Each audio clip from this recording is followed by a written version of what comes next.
Hello students. आज हम topic लेके आए हैं सीक्वेंस एंड सीरीज। ठीक है, बहुत ही बेसिक और इम्पोर्टेंट टॉपिक है जो कि हम 10th क्लास में ही पढ़ते हैं। आज हम इसको एक अलग ही लेवल में पढ़ेंगे। Father of sequence series call Frederick Gauss, इनको हम बोलते हैं। तो what is sequence? What is sequence? Sequence क्या होता है?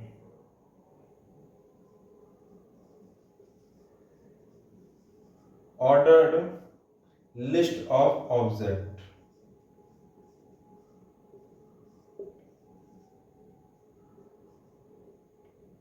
ठीक है, जो लिस्ट ऑफ ऑब्जेक्ट क्या हो, एक ऑर्डर मैनर में होना चाहिए, एक उसका एक स्पेसिफिक ऑर्डर होना चाहिए। ठीक है, अगर 5, 10, 20, 40 ये कुछ नंबर्स हैं। ठीक है, तो 5 के बाद 10, 10 के बाद 20, 20 के बाद 40, इसका हम ऑर्डर चेंज नहीं कर सकते हैं। ऑर्डर अगर यही लिखा है तो यही हमारे पास ऑर्डर रहेगा, इसी को हम सीक्वेंस बोलेंगे। और इसका क्या है, एक फिक्स ऑर्डर है। यहाँ से 2 मल्टीप्लाई किया, 2 मल्टीप्लाई किया, एक 2 मल्टीप्लाई किया, तो एक स्पेसिफिक ऑर्डर में इसको लिखा हुआ है, इसी को हम सीक्वेंस कहते हैं। और जो भी इसमें एलिमेंट्स होते हैं इन्हें हम क्या कहते हैं? टर्म्स। Terms of sequence. ठीक है, टर्म्स ऑफ सीक्वेंस, जिसको हम A1, A2, A3, first term है तो A1, सेकेंड टर्म है A2, A3 एंड A4।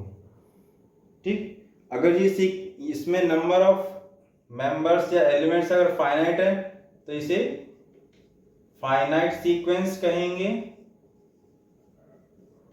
और अगर इसमें number of elements dot dot dot करके लिखा हुआ है, 100, 110, 120, 130 डैश डैश डैश। ठीक है, तो इस तरह से अगर डैश डैश करके फॉर्म में लिखा हुआ है तो हम इसे क्या बोलेंगे? Infinite sequence. Infinite sequence.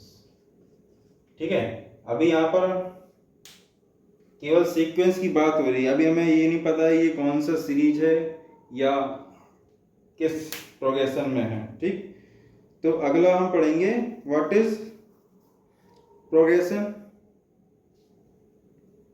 Okay, इतना क्लियर है? इसके बाद हम देखेंगे प्रोग्रेशंस। तो ordered list of object is called sequence. Sequences with a specific pattern, with a specific pattern are called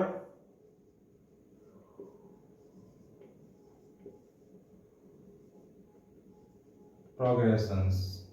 ठीक है, जो सीक्वेंसेस एक स्पेसिफिक पैटर्न में लिखे होंगे उसी को हम प्रोग्रेशंस कहेंगे।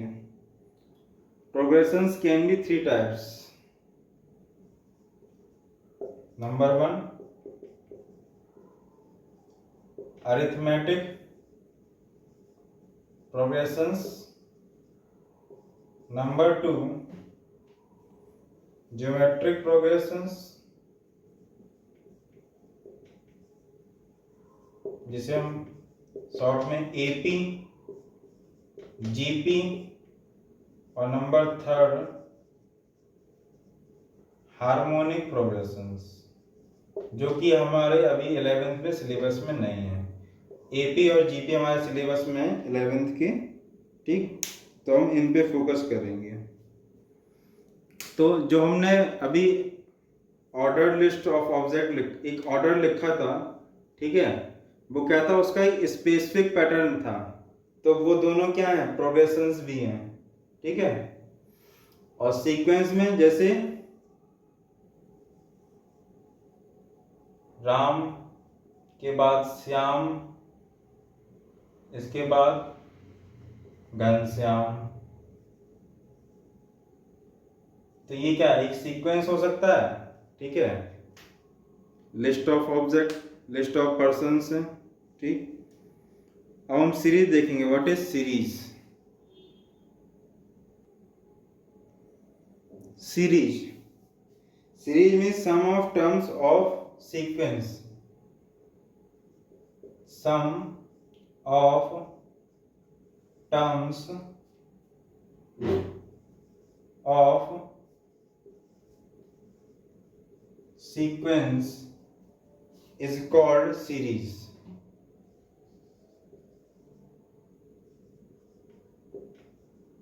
ठीक है। तो जो भी हमारे पास नंबर ऑफ टर्म्स थे उनको अगर हम सम की फॉर्म में लिख देंगे, 100 प्लस 110 प्लस 120 130 प्लस डेट, ये क्या कहलाएगा? Infinite series. और नेक्स्ट क्या था?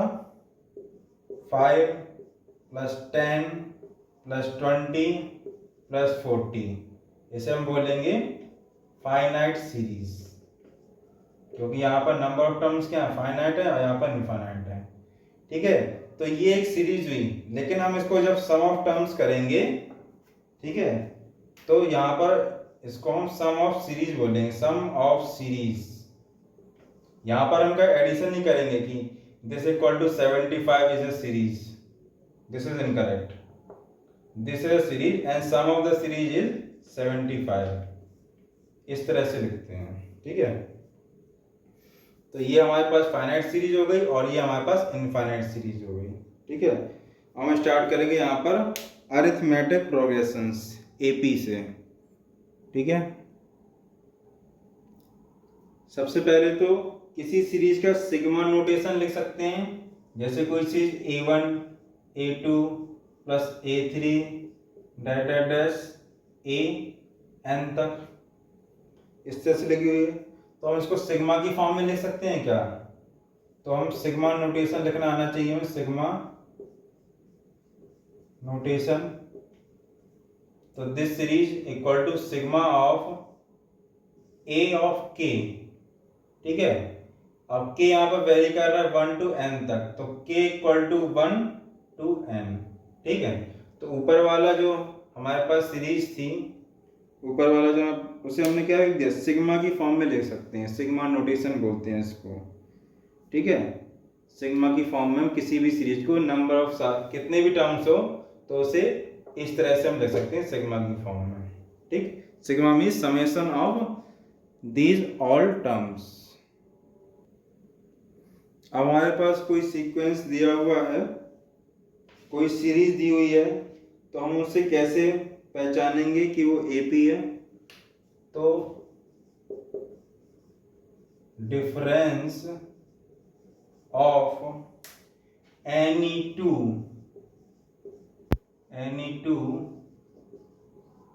consecutive terms is constant, ठीक है। कोई भी दो कॉन्जिक्यूटिव टर्म्स ले लेंगे तो उनका जो डिफरेंस है वो कांस्टेंट आता है, तो हम क्या कह देंगे कि क्या वो एपी है। जैसे 2, 4, 6, 8, 10, ठीक। तो यहाँ पर देखेंगे a2 minus a1, 4 minus 2 2, a3 minus a2, consecutive terms लेना है, a2 a1, a3 a2, 6 minus 4 2, a4 minus a3 3 4, तो कितना आ रहा है? 8 माइनस 6 2। इसी डिफरेंस को हम क्या कहते हैं? Common difference. और ये यहाँ पर एपी के टर्म्स क्या है? लगातार बढ़ रहे हैं, तो इस एपी को कहते हैं इंक्रीजिंग एपी, इंक्रीजिंग एपी, जहां पर नंबर ऑफ टर्म्स लगातार इंक्रीज हो रहे हैं, ठीक है। और ये जो डिफरेंस आता है that is called common difference, common difference. ठीक है, अब एक एग्जांपल देखेंगे डिक्रीजिंग एपी का। तो हमें फाइंड करना है क्या ये एपी है। a2 minus a1, a2 minus a1 equal to 95 minus 100 minus 5, a3 minus a2 90 minus 95 equal to minus 5, a4 minus a3 85 minus 90 minus 5। यहाँ पर भी क्या है, डिफरेंस कॉमन आ रहा है, सेम आ रहा है, इसी को बोलते हैं हम कॉमन डिफरेंस, कांस्टेंट है। ठीक है, लेकिन जो टर्म से लगातार डिक्रीज हो रहे हैं, तो this is example of decreasing AP. Third बहुत ही कंफ्यूजिंग सा एग्जांपल है, जैसे 2 2 2। क्या ये एपी है? Yes, this is also AP, क्योंकि यहाँ पर कॉमन डिफरेंस क्या है, एक कांस्टेंट नंबर है 0। ठीक है, कॉमन डिफरेंस यहाँ पर पॉजिटिव, नेगेटिव या 0 भी हो सकता है, तो this is also an AP. ठीक, तो एपी का हम nth टर्म के लिए फॉर्मूला हमें पता है, सम ऑफ n टर्म्स के लिए पता है, 10th क्लास में पढ़ा है। एक बार लिख लेते हैं, nth टर्म tn या an equal to a plus n minus 1 into D. ठीक है,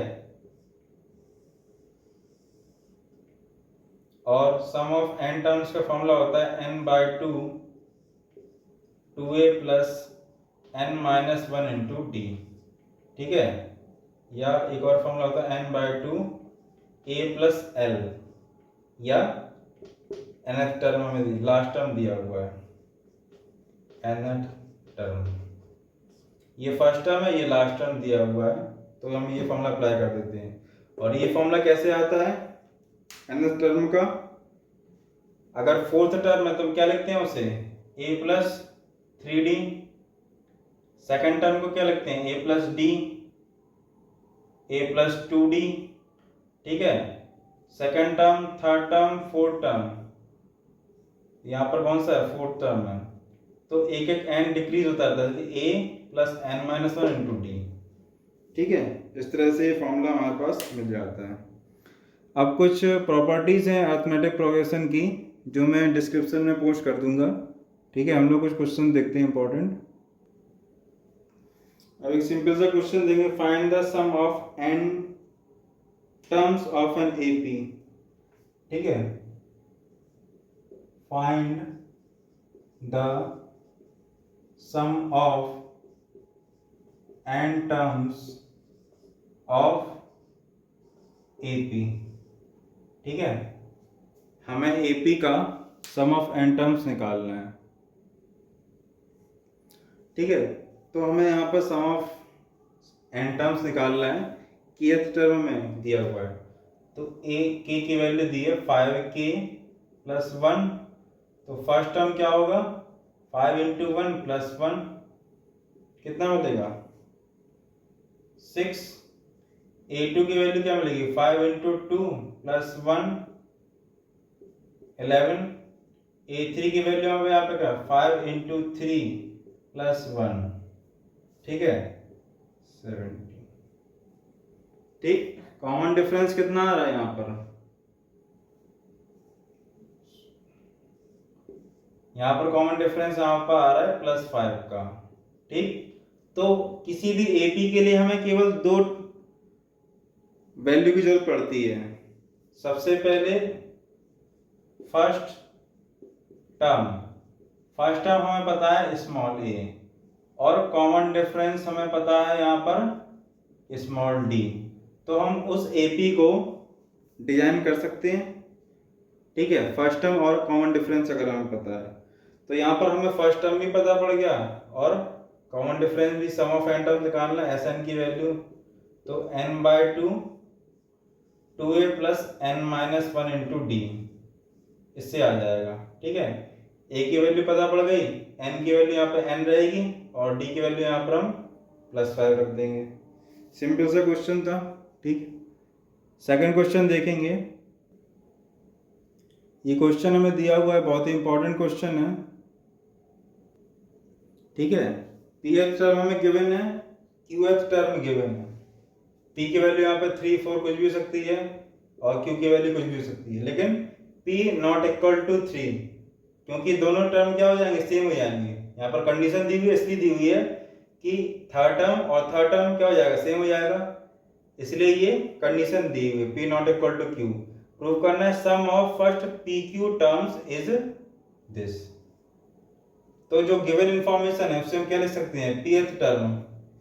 pth टर्म मतलब ए पी की वैल्यू दी है, ए ऑफ पी की value A plus P minus 1 into D. इसकी वैल्यू कितनी दी है, 1 upon Q. Equation 1, A of Q मतलब क्यूएथ टर्म की वैल्यू दी है A plus Q minus 1 into D, 1 upon P, second equation. ठीक है, अब क्या करना है, इन दोनों इक्वेशन को सॉल्व करना है।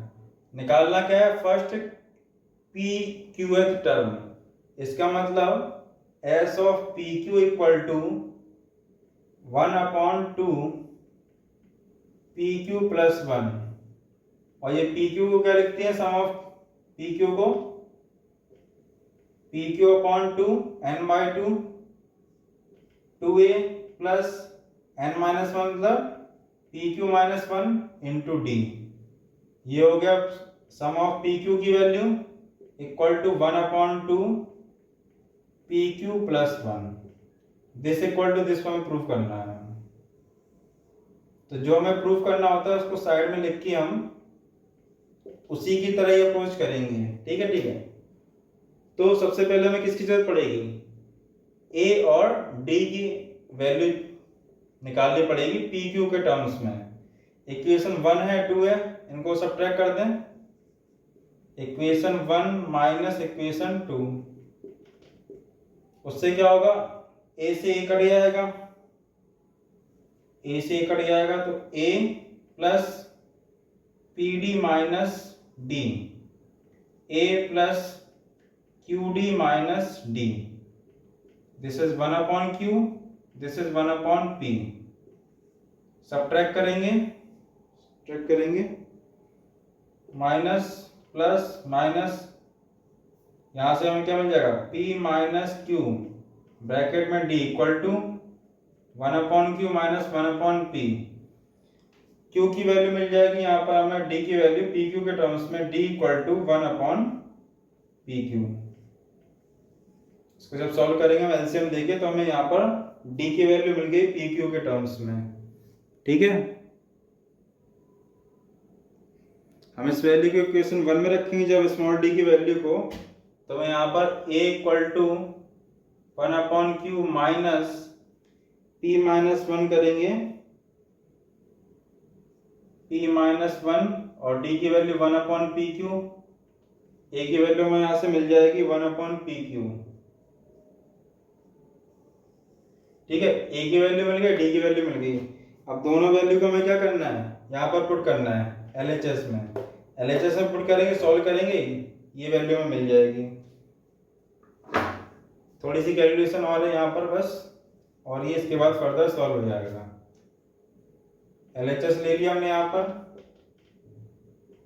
P Q upon 2 2a 2 into A की value 1 upon P Q plus P Q minus 1, small D की वैल्यू यहाँ से 1 अपॉन पी क्यू। इसको मल्टीप्लाई करेंगे, सॉल्व करेंगे तो twice of P Q plus multiply करेंगे 1 माइनस 1 अपॉन पी क्यू।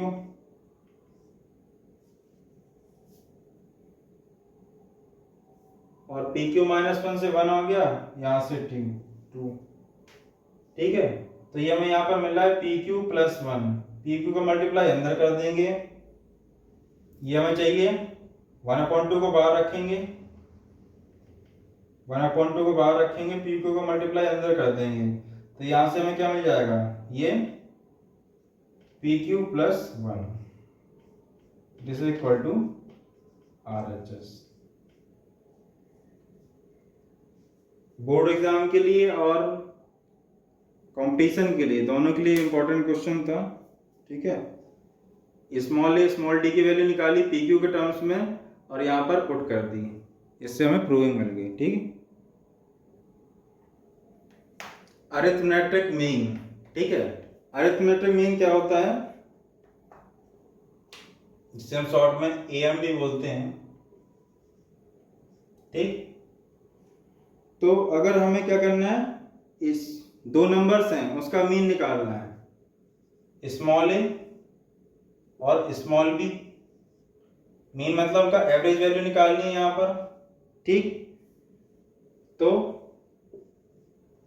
क्या निकालते हैं, कैसे निकालते हैं, C equal to A plus B upon 2। ठीक है, तो ये जो हमें क्या, कितना डिफरेंस हमें यहाँ पर मिला, कॉमन डिफरेंस, अगर हम इसको कैलकुलेट कर लेते हैं तो हम यहाँ पर a और b दो नंबर्स के बीच में कितने भी अरिथमेटिक मीन इंसर्ट कर सकते हैं, मतलब कितने भी नंबर्स को हम इंसर्ट कर सकते हैं।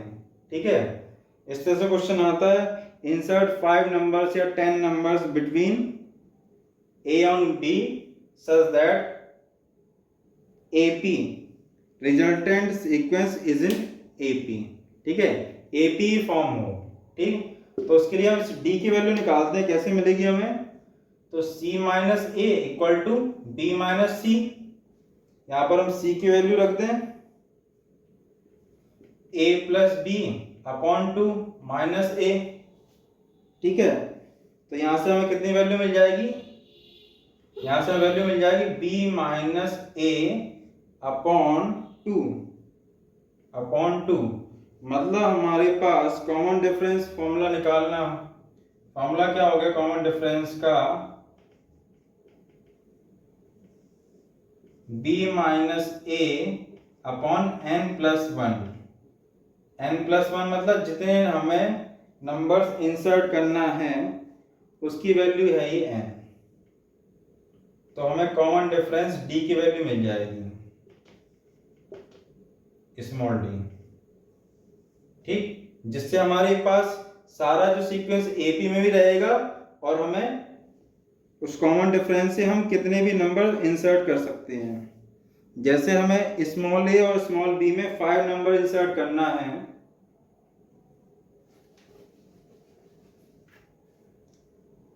स्मॉल ए और स्मॉल बी में 1 2 3 4 5 insert 5 numbers such that given sequence will be an AP। ठीक, तो हमें क्या निकालना है, हमें कॉमन डिफरेंस अगर मिल जाता है, स्मॉल d इक्वल टू कैसे मिलेगा, b माइनस ए अपॉन 5 प्लस 1 n+1 मीन 5+1। ठीक है, तो यहाँ से हमें स्मॉल d की वैल्यू मिल जाएगी और हम कितने भी नंबर इंसर्ट कर सकते हैं। Insert 5 numbers between 8 and 26 such that